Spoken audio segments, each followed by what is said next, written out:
So around 2 years ago, I gained 500 subscribers on this channel and I wanted to celebrate by letting you guys pick the next marathon for me to review. And in the end, it was Platinum Games that got the highest amount of votes. But at the time, I was already planning to review the 3D Zelda games until Batman Arkham Knight came out and I wanted to do a marathon of the Arkham games and do Zelda afterwards. So I ended up pushing the Platinum Games marathon back quite a lot, and you know what? That wasn't fair on you guys, so Zelda can wait, you guys have been patient enough, we're gonna start the Platinum Games marathon now.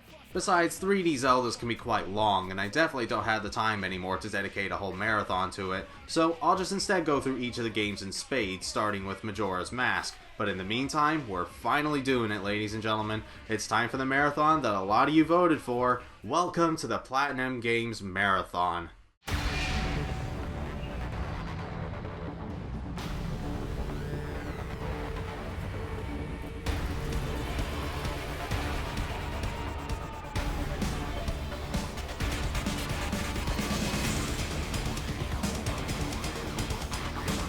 Platinum Games is a studio founded by former employees of Clover Studio, which was a faction of Capcom, and also merged with Tatsuya Minami's Odd in 2007 in their attempt to make fun, unique, and appealing games. We have around 13 games to look at in this marathon, including Nier Automata, which just came out, and some of these games I'll be playing for the first time. But don't worry, we're not going to do all 13 games in a row. We will have a little break in between because I know not all of you out there are Platinum fans. So we will talk about a couple of completely different games during the middle of the marathon. Like if I'm able to afford a Nintendo Switch, I'd really like to talk about Zelda Breath of the Wild or any of the other 3D games. Or maybe we could talk about the very first Kingdom Hearts game in celebration of its 15th anniversary this year and also coming out on the PS4. But in the meantime, let's discuss Madworld for the Nintendo Wii, Platinum's first game in their long lineup. Yeah, it seems kinda odd that the first game in their career would be on the Wii and not the Xbox 360 or PS3, which were far more powerful consoles in comparison. Not to mention that the Wii was and still is mocked and seen as a baby's toy, with a lot of the games targeted towards really little kids. And for the most part, they're not wrong, but there were very few games on the Wii intended for older audiences. That was until 2009 when Madworld entered the scene. I don't think it was the first mature Wii game out there, but it's one of the ones you immediately think of whenever the topic of adult Wii games is brought up. This was advertised as a man's game, containing buckets of gore, tons of swearing, and trying not to make you look like an idiot swinging a stick. Testosterone-filled, bloody hack-and-slash action, or I suppose spectacle fighter is the proper term for it nowadays. Thanks for that zero punctuation.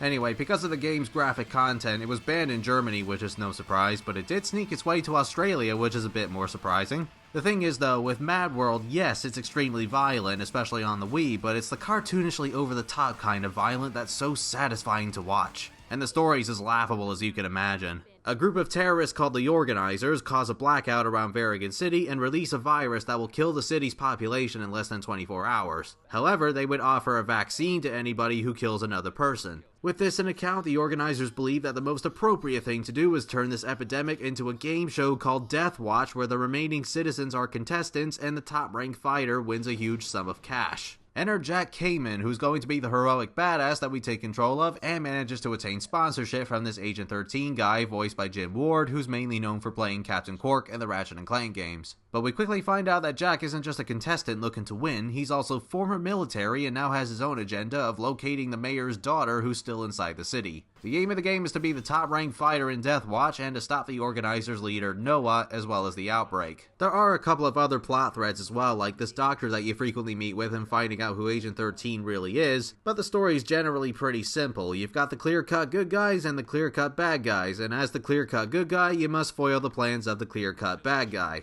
It is a nice break to see how the story unfolds each time you get a better ranking, and the black and white graphic novel style gives the game a rather unique look and feel. The only time you see color is when there's blood, so somebody in Platinum was definitely a big Sin City fan, and with maybe a bit of love for the Running Man too. And it's not just the story that's easy to grasp, the gameplay's pretty basic as well. You've got one objective and one objective only. Get a lot of points by killing enemies as creatively as you can. The more inventive the kill, the more points you earn. So for example, you could probably put a tire over somebody, or you could also stick a signpost through his neck and repeatedly pierce him on a wall of spikes to get further points. Sometimes though, it feels like certain methods for killing people should earn you more points than it really does. Like for some reason you get more points by placing an enemy on fire compared to ramming their face on a moving train. I wouldn't say the sky's the limit when it comes to how you want to kill enemies, but you've got a lot of options to pick from, such as pressing them into a roller, placing them on hooks, giving them swirlies, or just taking out the trash. I am so sorry, I will not do that again. But sometimes you just want something done quick and easy, which is where Jack's chainsaw comes in. By holding the B button and swinging the Wiimote vertically or horizontally, you can slice enemies for some fast points, but when you have it running or when you're using it, it drains fuel until you let go of the B button and it regenerates. So don't think you can abuse the chainsaw. But what exactly is the purpose for collecting points? Well, the main goal for each level is to accumulate a certain amount of points and defeat the boss at the end to earn a higher rank. Before the boss though, getting enough points also unlocks extra lives and various weapons you can use, like a spiked bat, giant knives, or a golf club to swing people's heads off. And the points are also used to allow you to participate in bloodbath challenges, which are mini games that involve you killing enemies in certain ways to earn a crapload of extra points, and it's very good for helping reach the bosses faster. Because you do have a time limit for each of the stages, but I've never run out in any of them. The enemies themselves are about as stock as you can imagine. I mean, in one whole game we're fighting thugs, ninjas, zombies, robots, and aliens. This was likely done on purpose to portray what a lot of television viewers like to see. During the gameplay, you've also got these two commentators voiced by Bender from Futurama, and oddly enough, Greg Proops from Whose Line Is It Anyway? And their sort of humor will appeal to some people, but while a couple of the jokes did get a little bit of a laugh out of me, it's generally not my kind of humor, and most of the time I just wanted them to shut up, which I can thankfully do, and you as well if you ever feel like it. It also doesn't help that their lines are repeated constantly, which only made me want to turn them off even more. At this point, I've kinda just let them go through one ear and out the other.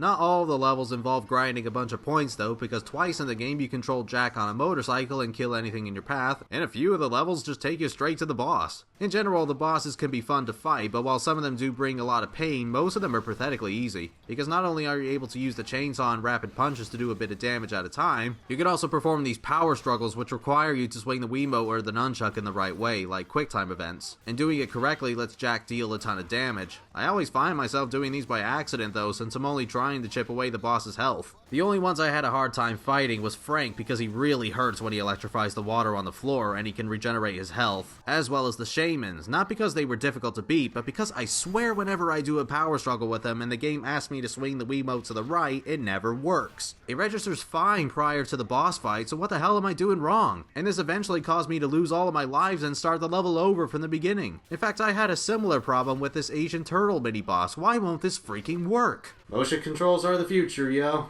There was only one level I didn't really like either, and that was the Mad Castle dungeon. It's very long, you may find yourself accidentally plummeting towards bottomless pits, this driller mini-boss is annoying to deal with because he never stops spawning, and I don't care what anyone says, how in God's name are you supposed to know that you can go up these zip lines? However, since Madworld's only a 5 to 6 hour game, there doesn't seem to be much padding. For the most part, everything flows pretty well here. The environments are also nicely varied, and while killing people can get a little repetitive after a while, again, because of the short length of the overall story, they never overstay their welcome, and each of the levels throws something new to the table to make it fresh. The game's no masterpiece by any means, but it's a fun, quick breeze of an adventure if you're not in the mood for long journeys, and there's a lot of action in Madworld, so you'll rarely find yourself bored. It's really cheap as well, I only picked this up for £1, so it's a good steal. But this is only the beginning of the marathon, folks, and the next title in Platinum's library isn't an action game this time, but rather a sci-fi RPG called Infinite Space. See you guys then, and I hope you've enjoyed this review.